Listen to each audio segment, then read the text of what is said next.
जय माता दी। हर साल कार्तिक मास की कृष्ण पक्ष की चतुर्थी तिथि के दिन महिलाएं अपने पति के लंबी आयु के लिए निर्जला व्रत रखती हैं। इस दिन को करवा चौथ कहा जाता है।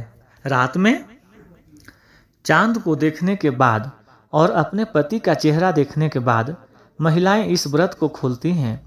इस साल यह तिथि 20 अक्टूबर 2024 दिन रविवार को पड़ रही है।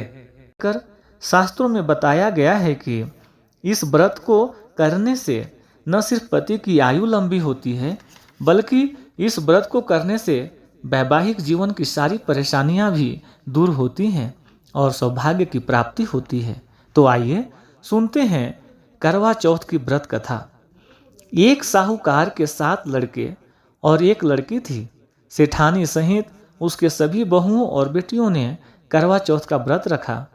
साहूकार के लड़के अपनी बहन से बहुत प्यार करते थे। साहूकार के लड़के जब भोजन करने लगे तो उन्होंने अपनी बहन से भोजन के लिए कहा। इस पर उनकी बहन ने जवाब दिया, भाई अभी चांद नहीं निकला है, चांद निकलने पर उसे अर्घ देकर ही मैं भोजन करूंगी। बहन की बात सुनकर भाइयों ने नगर के बाहर जाकर एक पहाड़ी पर अग्नि जला दी और छलनी ले जाकर उसमें प्रकाश दिखाते हुए अपने बहन से बोले, बहन चांद निकल आया है, अर्घ देकर भोजन कर लो। साहूकार की बेटी ने अपनी भाभियों से कहा, भाभी देखो चांद निकल आया है, आप भी अर्घ देकर भोजन कर लो। ननद की बात सुनकर भाभियां बोली, बाईशा ये तो आपका चांद है, हमारा चांद आने में अभी समय है। वह भूख से व्याकुल थी। वह चांद को अर्घ देकर भोजन करने बैठ गई। जैसे ही उसने पहला ग्रास खाया उसे छींक आ गई।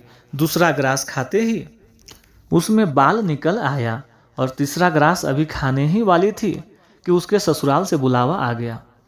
उसके पति बीमार हैं और जिस भी हाल में हो तुरंत ससुराल पहुँचे।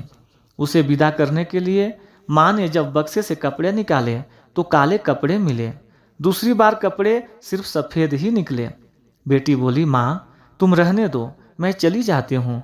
माँ घबराकर बेटी से बोली, बेटी रास्ते में जो भी छोटा बड़ा कोई भी मिले सबको पैर पड़ती जाना। जो भी बूढ़ सुहागन होने का आशीर्वाद दे तो वहीं अपने पल्लू में गांठ बांध लेना। बेटी बोली, ठीक है माँ, और वह अपने ससुराल के लिए चल दी। रास्ते में उसे जो भी मिला वो सबकी पांव छूती गई। सबने सुखी रहो, पियर का सुख देखो, खुश रहो का आशीर्वाद दिया। ऐसे वह अपने ससुराल पहुंच गए। ससुराल के दरवाजे पर छोटी ननद खेल रही थी। जब उसके पांव छुए तो उसने आशीर्वाद दिया, सदा सौभाग्यवती रहो, पुत्रवती रहो और बूढ़ सुहागन हो। यह सुनते ही उसने अपने पल्लू में गांठ बांध ली। घर के अंदर गई तो उसने देखा कि उसका पति मरा हुआ जमीन पर लेटा है और उसे ले जाने की तैयारी हो रही है। वो बहुत रोई, बहुत चिल्लाई। जैसे ही उसे ले जाने लगे वो रोती चिल्लाती बोली, मैं इन्हें ले जाने नहीं दूंगी। फिर भी जब कोई नहीं माना तो वो बोली, मैं भी साथ जाऊंगी। जब वो नहीं मानी तो सभी बोले, ले चलो साथ में। जब पति को जलाने का समय आया तो बोली, मैं इन्हें जलाने भी नहीं दूंगी। तो सभी बोले, पहले तो पति को खा गई, अब उसकी मिट्टी भी खराब कर रही है। लेकिन वो नहीं मानी।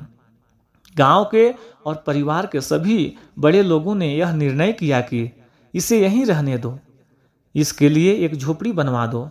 वहां अपने पति को लेकर रहने लगी। वह पति को साफ सफाई करती और उसके पास बैठी रहती। उसकी छोटी ननद दिन में 2 बार आकर उसे खाना दे जाया करती।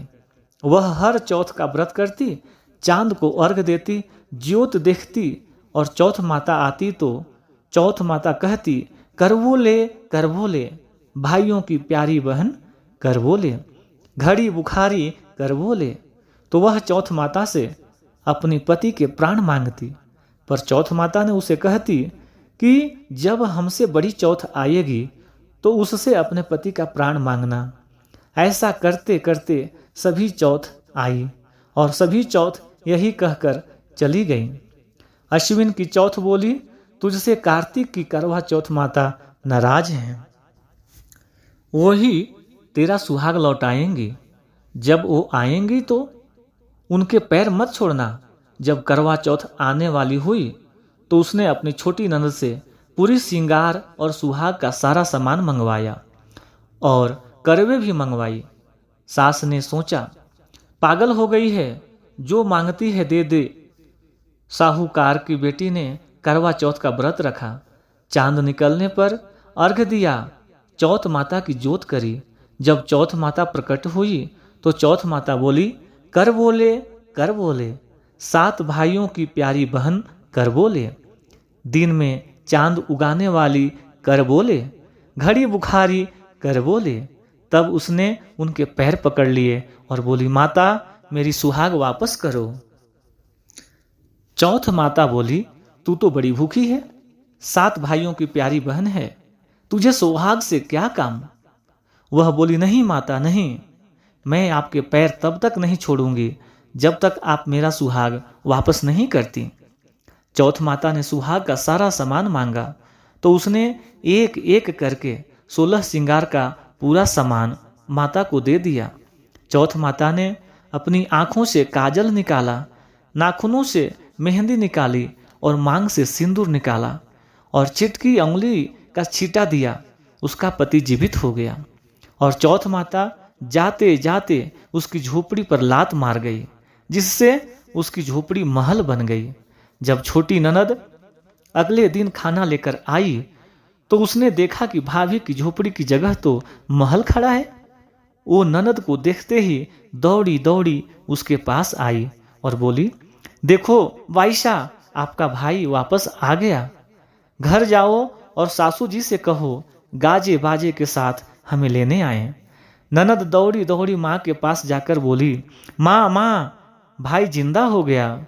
माँ बोली, उस भाभी के साथ तेरा भी दिमाग खराब हो गया है। ननद बोली, नहीं माँ, मैंने देखा है, भाई सच में जिंदा हो गया है। भाभी ने गाजे बाजे के साथ हमें बुलाया है। सभी घर वाले गाजे बाजे के साथ अपने बेटे को लेने पहुंचे।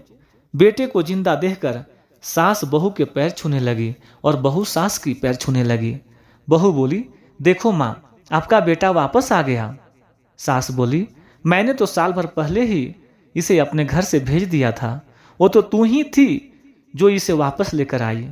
हे चौथ माता, जैसे साहूकार की बेटी के साथ पहले किया वैसे किसी के साथ मत करना, और बाद में जैसे उसे सुहाग दिया वैसे सभी को देना और सभी पर अपनी कृपा बनाना। जय चौथ माता। धन्यवाद।